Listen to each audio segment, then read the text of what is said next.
Hey there everybody, it's Wayne D. Welcome to the website. It's WayneD.com, and we're going to look at my swing again today. And I'm trying something pretty radically different, trying to change my pattern up. So this would be my usual thing. I've gone back and forth with stances. I've opened, I've squared, I've closed, trying everything. But as you know, I've got physical issues, and my tendency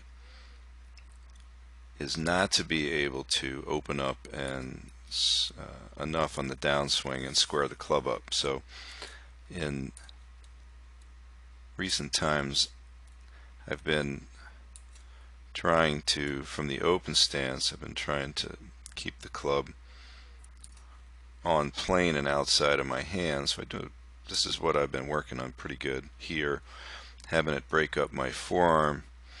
I expect it to get a little vertical of the plane at P3, and then hopefully not cross the line. It might do that some with the longer clubs.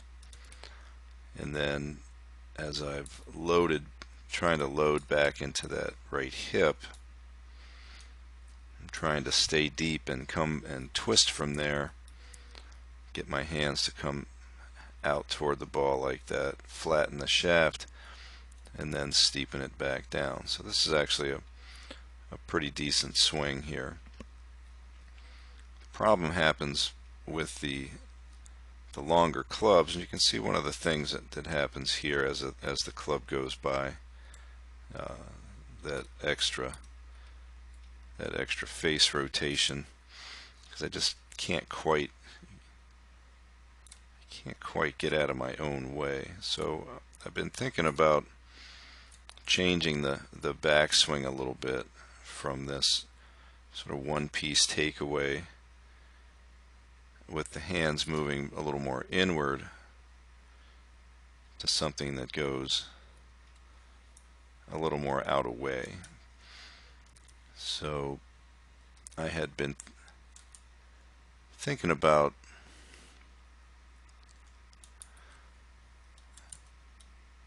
going to a takeaway that was what I would call, or more of a right forearm type of a takeaway,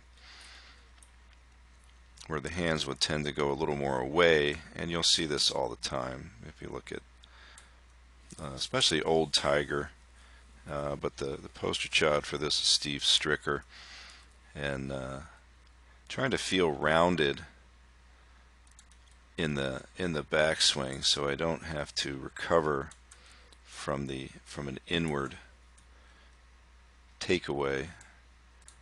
So with the shaft staying a little more on plane or even a fraction flat at P3, and then up to 4 with the club left, I could just come right back with rotation, and I wouldn't have to shift the shaft so much.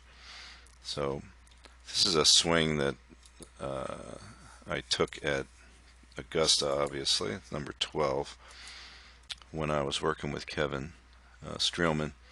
Played a practice round with Stricker, and on 12 you could sneak behind and get in the stands.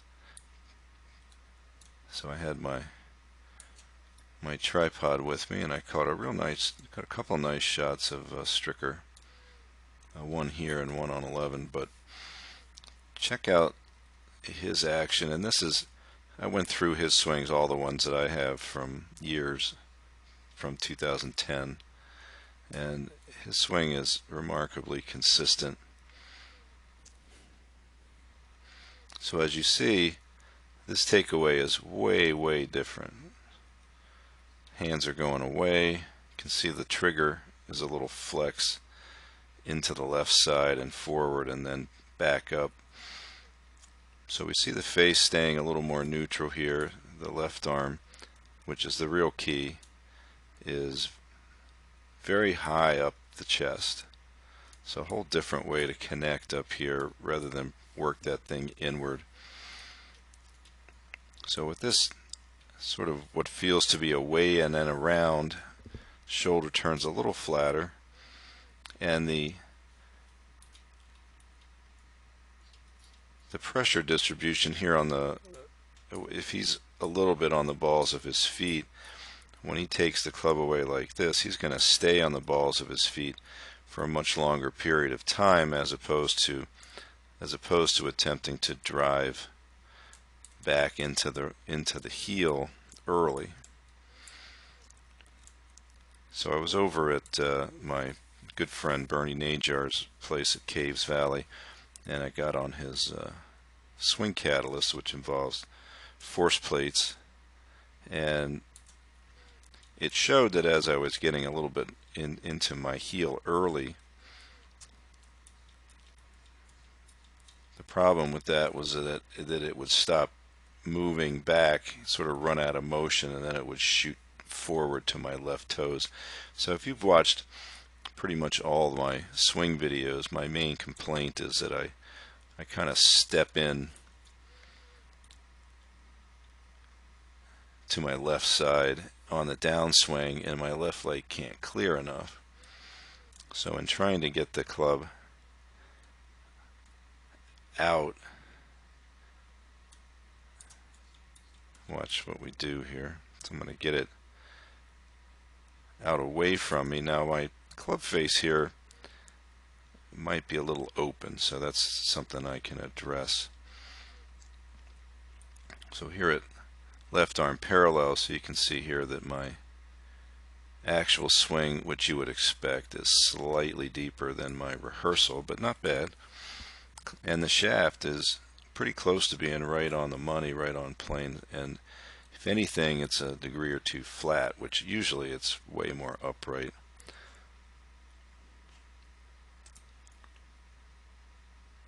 So you can also see, if anything, Stricker has gone a little forward with his head. He hasn't lifted, and that's one of my issues, is the lifting. But since the pressure is staying on the front of my feet as I go out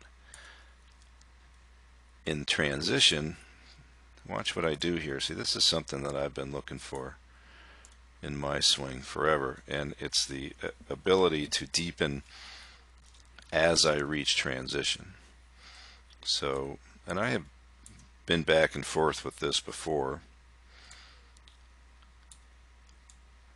and have gone with it and come off of it, but staying more forward on my feet as the club goes out.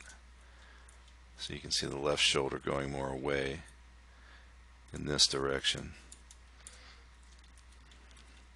So I get the club up there nicely planed, and then the big key really is that from here I can come right back in the same direction and try to, as I deepen, I can open. So you can see that's pretty good for me as far as the height of the hands when the left leg is cleared, and the shaft looks pretty good right in my arm, between my arms there. Stricker is pretty amazing because he is very, very consistent in the fact that every swing that I have of his from down the line, he gets the club head behind his hands at P6. And then when he releases, he hits pretty much a draw all the time. So that's a trained move. It's not easy for most average people to get the club back there and then release it in a consistent fashion. So you can see when I come down that the club has a nice arc there, and I don't back up too much here. So this is generally good, and the face is not over rotated on the way through. If you look at it right here, it's pretty good. And my hips are surprisingly have stayed back. So this is kind of a neat feeling, because in the backswing I'm not grinding to deepen and wind up. Simply feel like my arms are moving away from me and raising very high. So this left arm position right here for me is way higher. And then from here I feel like I can just come right out at the ball. So this is a pretty radical change. I really haven't, you know, what I was doing, thinking about getting the club more out in front of me and away from me. Bernie just suggested that I exaggerate that a little bit and watch what Stricker's doing here. And I like that idea. So here's the face on view here.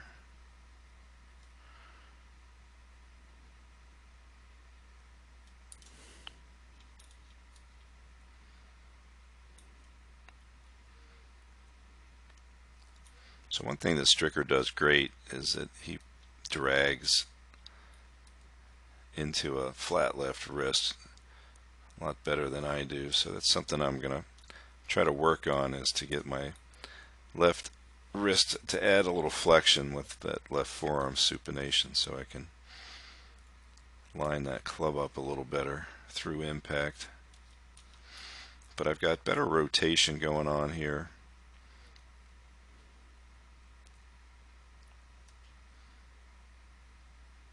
So I kind of like that.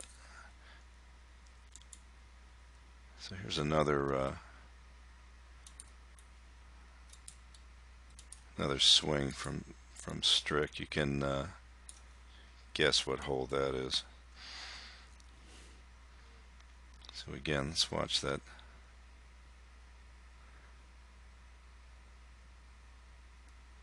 So if you think about that first move, that is not something that I have ever taught.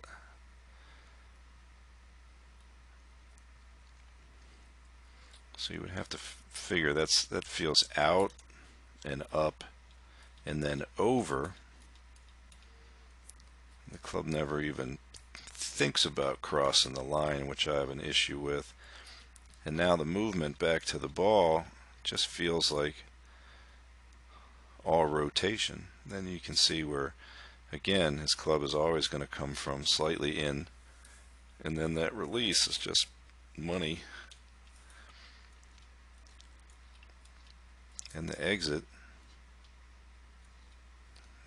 is pretty much perfectly matched up very nicely here, so you can kind of see.